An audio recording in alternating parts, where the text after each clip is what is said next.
Ininspeksyon ng NHA o ng National Housing Authority ang pabahay sa Calauan, Laguna na winasak ng bagyong Glenda.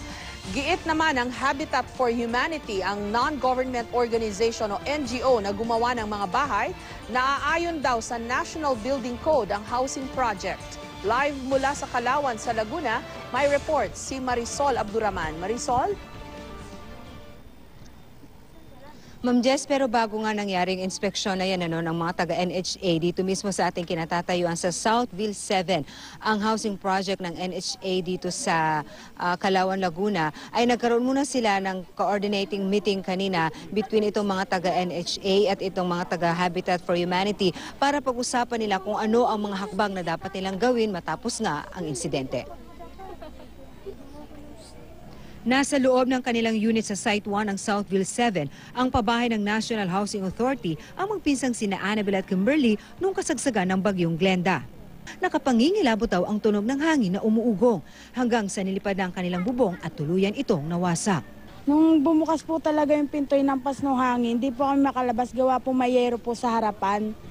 May nakita po kami maliit na butas, tapos doon na lang po namin pinilit na lumabas.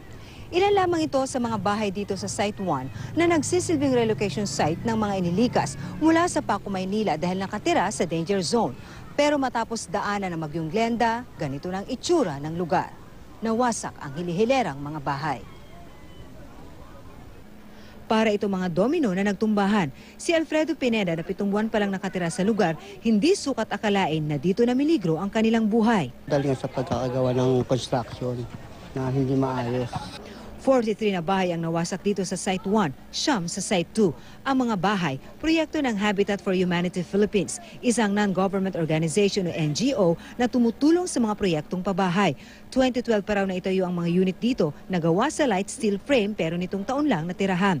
Giit ng Habitat for Humanity na ayon ang mga ito sa National Building Code na kaparehas nga raw ng mga bahay na ginawa sa St. Bernard sa Leyte bagaman iba ang disenyo. Hindi naman siguro substandard. Kasi kung tingnan natin, iba ang structural computation sa steel structure.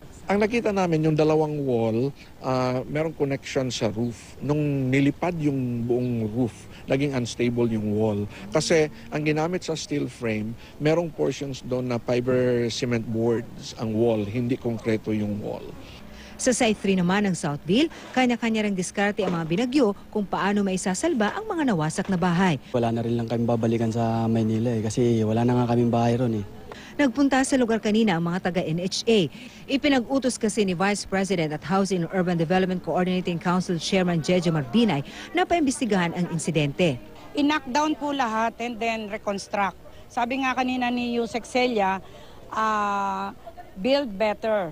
Namigay naman ng tulong ang provincial government sa mga residente ng Southville. Tayo po ay makikipag-ugnayan sa National Housing Authority para po kaagarang ma-actionan po yung tulong po sa kanila, yung pong mga nawalan po ng bahay at mga nasira po. Ma'am Jess, sa Site 2 po nitong Southville, merong mga bakante pa doon ng mga ginawa itong Habitat for Humanity na in-offer nila dito sa mga nawalan nga ng tirahan. Pero etong mga residente nga na nakatira dito sa dating bahay na nakahilera sa likod ko na ngayon ay halos wala na ho tayong nakikitang structure man dyan, maliban sa mga ilang parte na lang ng bahay na natira. They opted to stay. Sa harap lamang nito ay merong mga row house na unoccupied pa. So doon muna sila pansamantalang nanunuluyan ngayon habang hindi pa tuluyang naisa sa ayos itong kanilang mga nawasak na bahay.